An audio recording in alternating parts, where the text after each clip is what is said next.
사랑합니다. 성도 여러분, 그리스도인에게 강조되어지는 신앙의 모습은 어떤 모습일까요? 성경에 기록된 인물들의 모습을 보며 우리는 이렇게 떠오를 수 있는데요. 믿음, 담대함, 순종 등 다양한 모습이 있을 수 있습니다. 그 중에서 특별히 오늘 본문을 통해 소망의 모습을 나누어 보려고 하는데요. 먼저 이 소망이 무엇일까요? 기독교에서 말하는 소망은 막연한 기대나 희망사항과는 다르게 하나님께서 약속하신 것이 반드시 이루어진다는 확신 속에서 바라보는 것입니다.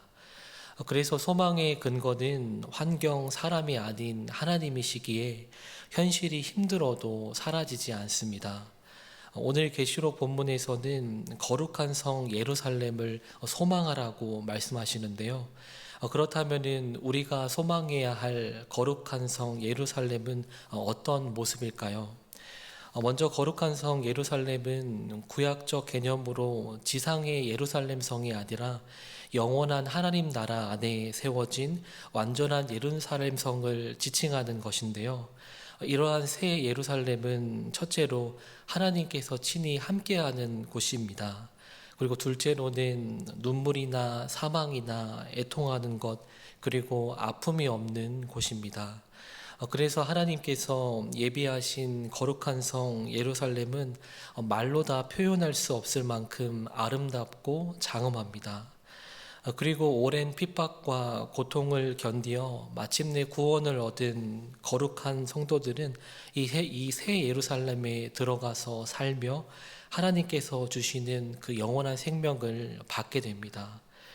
그리고 이어서 10절 말씀에 성령으로 나를 데리고 크고 높은 산으로 올라가 하나님께로부터 하늘에서 내려오는 거룩한 성 예루살렘을 보이니, 하나님은 요한에게 거룩한 성 예루살렘을 환상으로 보여주십니다. 그 성의 모습은 캄캄하지 않습니다. 빛이 강력하게 임해 있는데요. 그래서 그 성이 지극히 귀한 보석 같고 벽옥과 수정같이 맑다고 성경은 표현하고 있습니다. 이것은 예루살렘 그 성 자체가 발하는 빛이 아니라 바로 하나님의 영광을 투영한 빛입니다.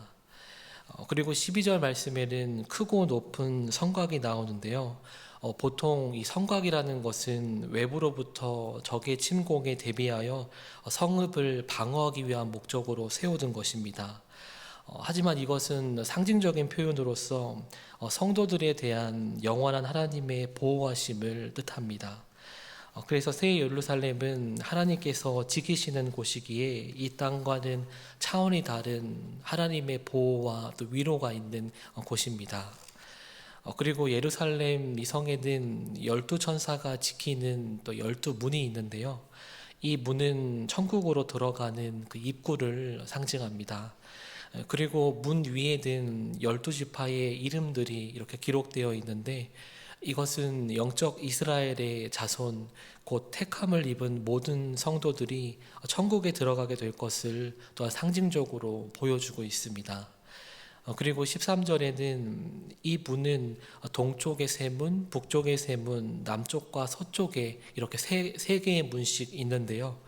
이렇게 문들이 동서남북으로 사방으로 세 개씩 있다는 것은 열방 가운데 있는 사람 누구나 예수 그리스도를 믿음으로 이 천국에 들어갈 수 있음을 말합니다.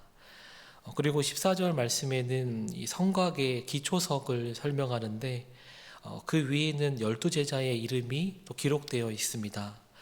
기초석이라는 것은 글자 그대로 기초가 되는 돌을 의미합니다.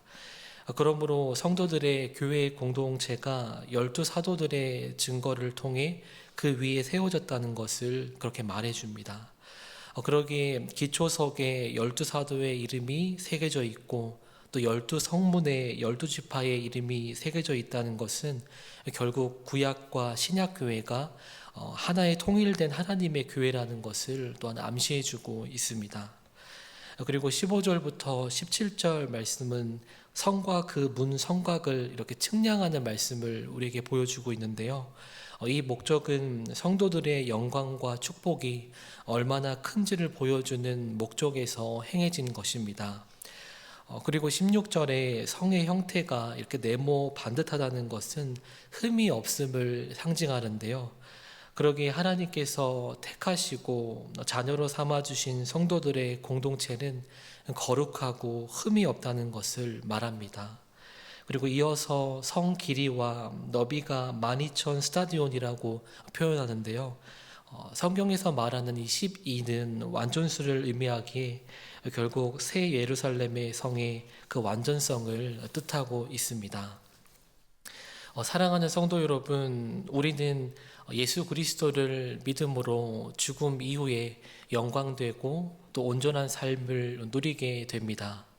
오늘 본문을 통해 살펴본 하나님께서 예비하신 거룩한 성 새 예루살렘에서 완벽한 삶을 영위하게 되는데요. 그렇다면 이를 통해 오늘 새벽 우리에게는 어떤 메시지를 주시는 걸까요?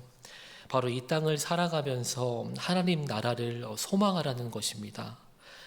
요한계시록 말씀이 쓰여지던 당시 교회는 굉장히 많은 박해를 받았습니다.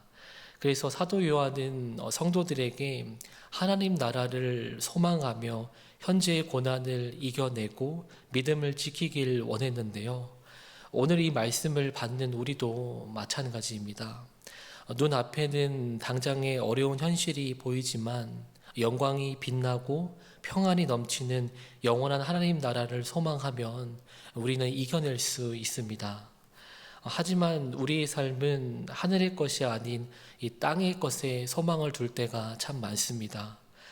물질, 명예, 안정된 삶, 사람의 인정, 이것이 나를 살게 하고 안전하게 하며 행복하게 해줄 것이라고 믿습니다. 그러나 이것이 우리의 마음과 삶을 책임져 주지 못합니다. 이것을 쫓으면 쫓을수록 더 어려움이 찾아올 때도 참 많은데요. 우리 사회를 보면은 내 집 마련이 꿈인 사람들이 정말 많습니다. 얼마 전에 인기를 끌었던 드라마인 서울 자가의 대기업 다니는 김 부장 이야기라는 이 제목만 봐도 알 수 있습니다. 저도 이 드라마를 이렇게 재미있게 봤는데요. 주인공 그 김 부장은 아파트나 자동차 등으로 사람을 판단합니다. 그리고 더 성공하기 위해서 자신의 퇴직금을 건물에 이렇게 투자했는데요. 알고 보니 그것이 또한 또 사기였습니다. 그래서 이 주인공은 더 많은 부를 축적하려다가 결국 큰 돈을 잃게 된 것입니다. 이처럼 땅의 것은 한순간에 잃어버릴 수도 있고 또 우리에게 언제 잃어버릴지 모르는 불안감을 안겨주기도 합니다. 하지만 영원한 하나님 나라를 바라보며 살아가는 성도들은 땅의 것에 연연하거나 매이지 않고 살아갈 수 있습니다. 그리고 어떠한 상황에도 담대합니다. 그리고 현재의 어려움을 또 믿음으로 이겨낼 수 있습니다. 그러기에 성도 여러분, 우리의 진짜 시민권은 이 땅에 있는 것이 아니라 하늘에 있다는 것을 기억하시면서 언제나 하나님 나라를 소망하시는 삶을 살아가셨으면 좋겠습니다. 내가 추구하던 땅의 것들을 내려놓고 먼저 하나님 나라와 의를 구하는 오늘 하루의 삶이 되시기를 간절히 소망합니다.